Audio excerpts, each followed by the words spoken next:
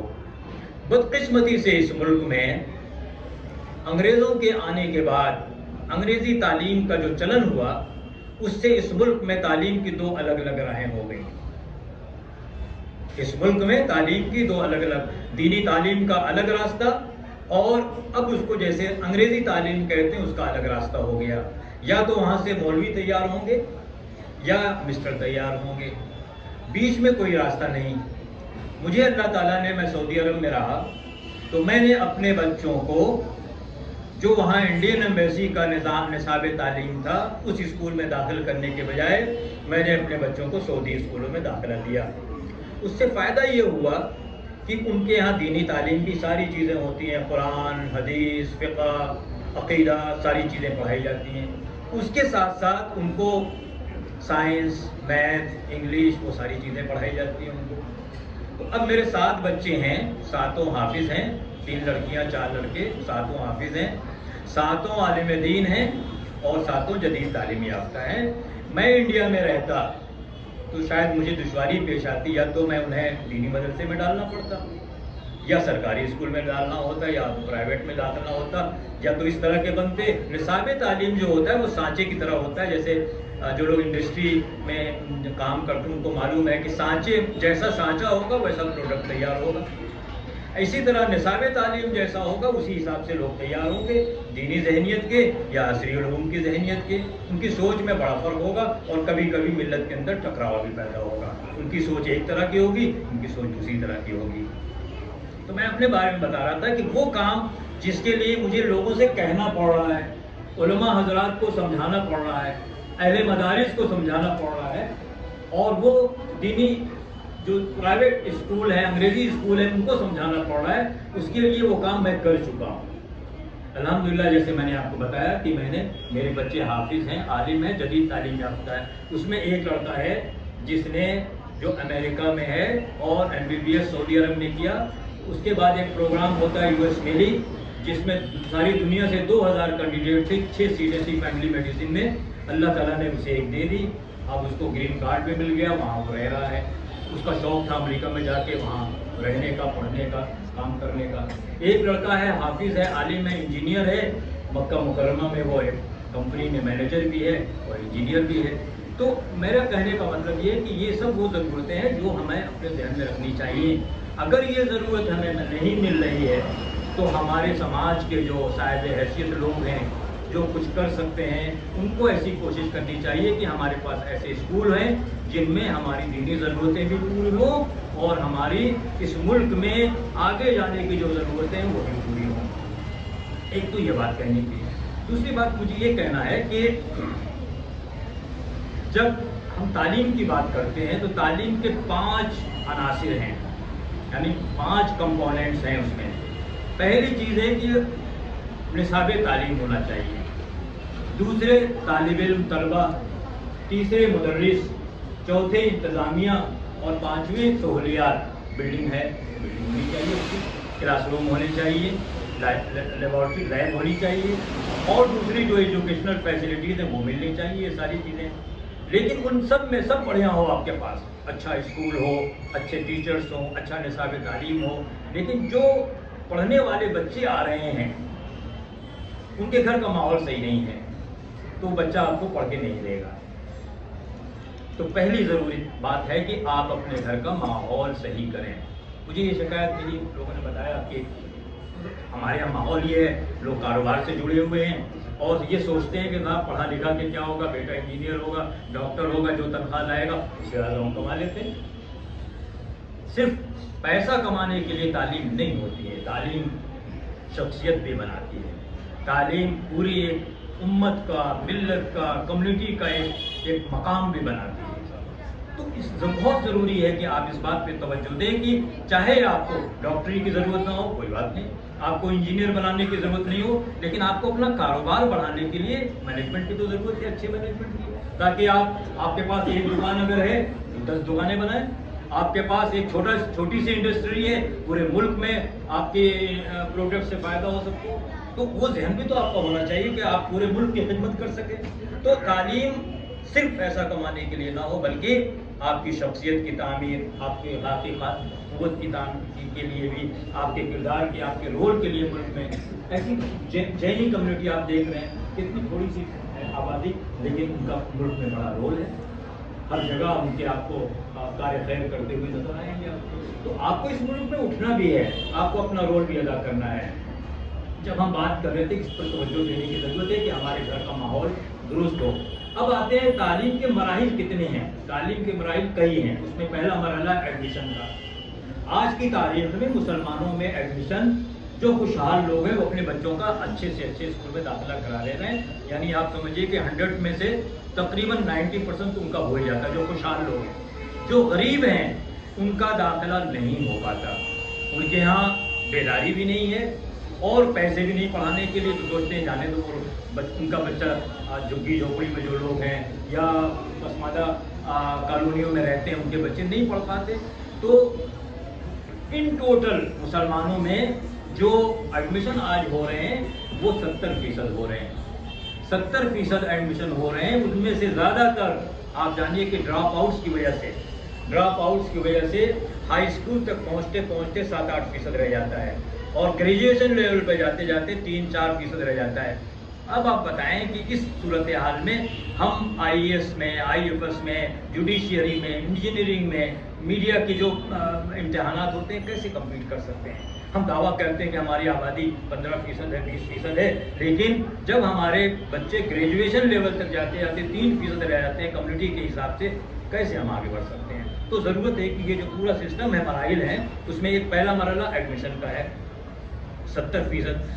ہم نے جو خدمت خلق کانفرنس کی ہے، تم چاہتے ہیں دہلی کی سطح پر، دہلی میں جامعہ نگر ایک بڑی آبادی ہے، جامع مسجد کی آبادی جس میں پرانی دلی مراد اس کی ہے، ایک بڑی آبادی ہے، پھر جمنا پار ایک بڑی آبادی ہے۔ ان تمام علاقوں میں ہماری کوشش یہ ہے کہ سب کے تعاون سے، سب کی محنت سے مسلمانوں کا داخلہ 100% کی طرف اس کو لے جائے۔ یہ ہماری خواہش ہے اور یہ ہماری کوشش ہے۔ اس کے لیے آنے والے وقت میں انشاءاللہ آپ حضرات کو اس کے لیے سوچنا بھی ہوگا، آگے بھی آنا ہوگا۔ دوسرا مسئلہ ایک ہے، اس کو بولتے ہیں اسکول میں آپ نے داخلہ تو کرا دیا غریب بچے کا، تو اس کو کہتے ہیں اسکول ریٹینشن، یعنی بچہ اسکول میں باقی کیسے رہے، اسکول میں ریٹین کیسے کیا جائے اس کو۔ اگر وہ اسکول میں آپ نے داخلہ دلا دیا اور 1 ہفتے تک اس کا ہوم ورک نہیں ہوا، تو اسکول میں اس کا دل نہیں لگے گا، تو بھاگ لے گا۔ اور یہی بڑی وجہ ہمارے گھر کے اندر ہوم ورک کا نہ ہونا، تعلیمی ماحول کا نہ ہونا، تعلیمی کلچر کا نہ ہونا، ڈراپ آؤٹس کا بہت بڑا ایشو بن رہا ہے۔ تو تیسرا بڑا ایشو جو ہے ڈراپ آؤٹس کا ہے، جو بہت بڑا، یوں سمجھیے کہ 70% داخلے ہو رہے ہیں اور 7% ہائی اسکول تک ہوتے ہوتے پہنچ جاتا ہے، مطلب 7% رہ جاتا ہے۔ تو یہ بہت بڑا چیلنج ہے، اس کے لیے ہمیں اپنے گھر کے ماحول کو درست کرنا ہوگا، جس میں بنیادی ضرورت یہ ہے کہ اسکول میں گھر میں اتنا کم از کم موقع آپ دیں کہ وہ اپنا ہوم ورک کر سکے۔ آپ یقین جانیے، چاہے امیر گھر کا بچہ ہو، چاہے غریب گھر کا بچہ ہو، اگر اسکول میں اس کو مزہ آنے لگا، ہوم ورک کر کے گیا، ٹیچر نے اسے ایک سوال پوچھا اور اگر اس نے جواب دے دیا، تو گھر سے زیادہ اسے اسکول میں اچھا لگے گا۔ اس بچے کو کوئی تعلیم سے پھر روک نہیں سکتا، وہ کچھ بڑا بن کے اپنے آپ کو پورے اپنے گھر والوں کو، خاندان والوں کو، کمیونٹی والوں کو دکھا سکتا ہے۔ تو گھر کے ماحول کو بہتر کرنے کی ضرورت ہے۔ ایک بڑا مسئلہ ہے، آج کی تاریخ میں بھی ہو رہا ہے، اسکالرشپ کے سینٹرل گورنمنٹ، اسٹیٹ گورنمنٹ اور بہت ساری جو کمپنیاں ہیں، ہمارے جو اپنے ادارے ہیں، ملی ادارے ہیں، ان کے ہم بچوں کو اسکالرشپ کے فارم نہیں بھروا پاتے۔ غریب بچے چاہتے ہیں ہم پڑھیں، کہیں اسکالرشپ ملے تو ہم پڑھیں، ہم ان کے فارم نہیں بھروا پاتے۔ جتنے بھی مائنورٹیز کے ہیں، اس میں سکھ ہیں، جین ہیں، عیسائی ہیں، پارسی ہیں، سب کے بچے فارم بھر لیتے ہیں، ہم اپنے بچوں کا، بلکہ ہمارے حصے کا دوسرے لوگ لے جاتے ہیں۔ تو یہ بڑی کمی ہے کہ اس کو دور کرنے کی ضرورت ہے۔ ایک بڑا ایشو ہے ٹیچرز ٹریننگ کا۔ ہمارے پاس جو مسلم ٹیچرز ہیں وہ زیادہ ان کی ٹریننگ نہیں ہوتی ہے، اس اعتبار سے بھی ہم کمزور ہیں، اس کو ہمیں صحیح کرنے کی ضرورت ہے۔ ایک بڑا ایشو یہ ہے کہ ہمارے بچوں کو، کیونکہ ہم لوگ فکر مند نہیں ہیں، ہم لوگ اس بات کی کوشش نہیں کرتے ہیں کہ امتحانات کے بعد کیریئر گائیڈنس کاؤنسلنگ کا جگہ جگہ کیمپ لگائیں، بتائیں بچوں کو، ان کے والدین کو، آپ کا بچہ اس کی یہ صلاحیت ہے اور یہ یہاں داخلہ لے سکتا ہے، انجینئرنگ میں جا سکتا ہے، میڈیکل میں جا سکتا ہے، اس کے لیے آپ کو یہ کورس کرنا ہوگا، اس کے لیے آپ کو یہ امتحان دینا ہوگا، یہ ساری چیزیں کو بتانے کی ضرورت ہے۔ تو آخر میں ایک بات کہنا چاہتا ہوں، ہندوستان میں جو حالات ہیں، اب صورتحال کچھ ایسی ہو گئی ہے کہ ہمارا جو جس نے ترقی کر لی، خوشحالی تھوڑا سا تعلیم حاصل کر لی، وہ مسلم آبادی سے نکل کے نوئیڈا جانا چاہتا ہے، گڑگاؤں جانا چاہتا ہے، فرید آباد جانا چاہتا ہے، اور کہتا ہے نہیں یہ جو کمزور لوگ ہیں ان کے ساتھ میں نہیں رہتا، وہ اپنے آپ کو ان کے ساتھ آئیڈینٹیفائی نہیں کرتا۔ دوستو، 38 سال باہر رہنے کے بعد میری یہ پوزیشن تھی کہ میں امریکہ کی، کینیڈا کی، UK کی، آسٹریلیا کی اپنے پیسے کے زور سے ان کی شہریت لے سکتا تھا۔ اس کو بولتے ہیں انویسٹر ویزا، اس پہ نیشنلٹی بھی مل جاتی ہے، پاسپورٹ بھی مل جاتا ہے۔ لیکن میں نے یہ فیصلہ کیا کہ نہیں، مجھے اپنے ملک میں جانا ہے اور اپنے کمیونٹی کے لوگوں کی خدمت کرنا ہے، ملک کے باقی حصے میں۔ تو اور دلی میں آنے کے بعد بھی میرے پاس یہ امکان تھا کہ میں نوئیڈا جاتا، گڑگاؤں جاتا، فرید آباد جاتا، لیکن میں نے اس کے مقابلے میں یہ فیصلہ کیا کہ نہیں، اپنے لوگوں میں رہوں گا اور اپنے لوگوں کی خدمت کروں گا، اپنے لوگوں کے کام آؤں گا۔ تو یہ جو ٹرینڈ بڑھ رہا ہے لوگوں میں کہ جناب ہم خوشحال ہو گئے، ہم اب پیسے والے ہو گئے، ہم اب تعلیم یافتہ ہو گئے، ہم اب بڑے ہو گئے، تو اپنی کمیونٹی سے نکل کے دوسری جگہ جائیں، نہیں، بہت غلط بات ہے۔ اس سے آپ بھی کمزور ہوں گے، آپ کی کمیونٹی بھی کمزور ہوگی۔ کمیونٹی میں رہیے، ان کی ضرورت بنیے، ان کے کام آئیے، ان کو مجموعی طور پر اٹھانے کی کوشش کیجیے۔ تو دوستو، دنیا میں جتنی جگہ آج ترقی ہوئی ہے، عالمی سطح پر دیکھیں، آج امریکہ میں لوگ پڑھنے جاتے ہیں، آج لوگ یورپ جاتے ہیں، جرمنی میں جا رہے ہیں لوگ پڑھنے کے لیے، آج لوگ فرانس پڑھنے جا رہے ہیں۔ کیوں؟ کچھ لوگوں نے محنت کی، وہاں کی حکومتوں نے محنت کی ہے۔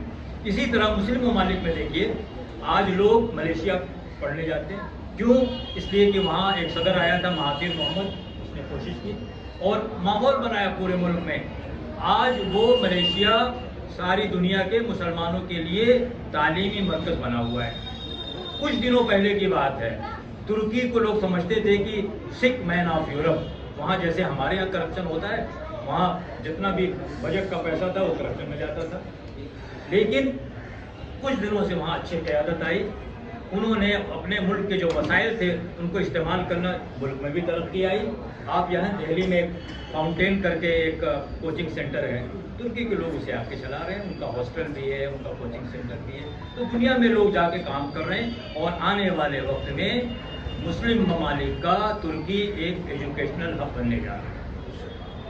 آپ دیکھیے اپنے ملک میں آج بنگلور کی جو حیثیت ہے، بنگلور ہے، پونا ہے، حیدرآباد ہے، کوٹا، کچھ دنوں پہلے تو کوئی نہیں جانتا تھا کوٹا، آج کوچنگ کا بہت بڑا سینٹر ہے کوٹا۔ تو یہ کچھ لوگوں نے محنت کی ہے۔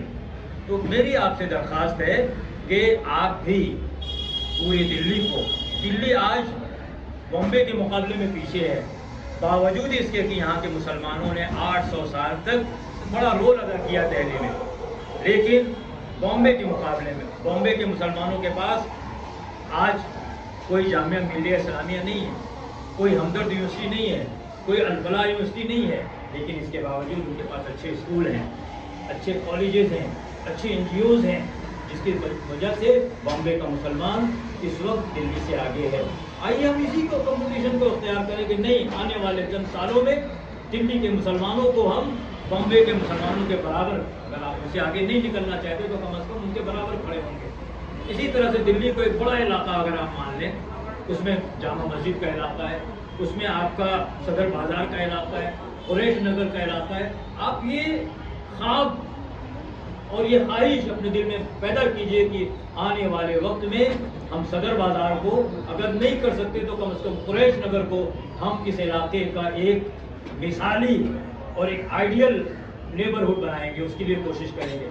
اور انشاءاللہ اگر آپ کچھ نوجوان فکر مند اس کے لیے آئیں، اپنا ایک ویژن طے کریں، اپنا ایک روڈ میپ بنائیں، کوئی نہیں روک سکتا آپ کو۔ اللہ تعالیٰ کا قانون ہے، اس کی سنت ہے کہ جو محنت کرتا ہے اللہ تعالیٰ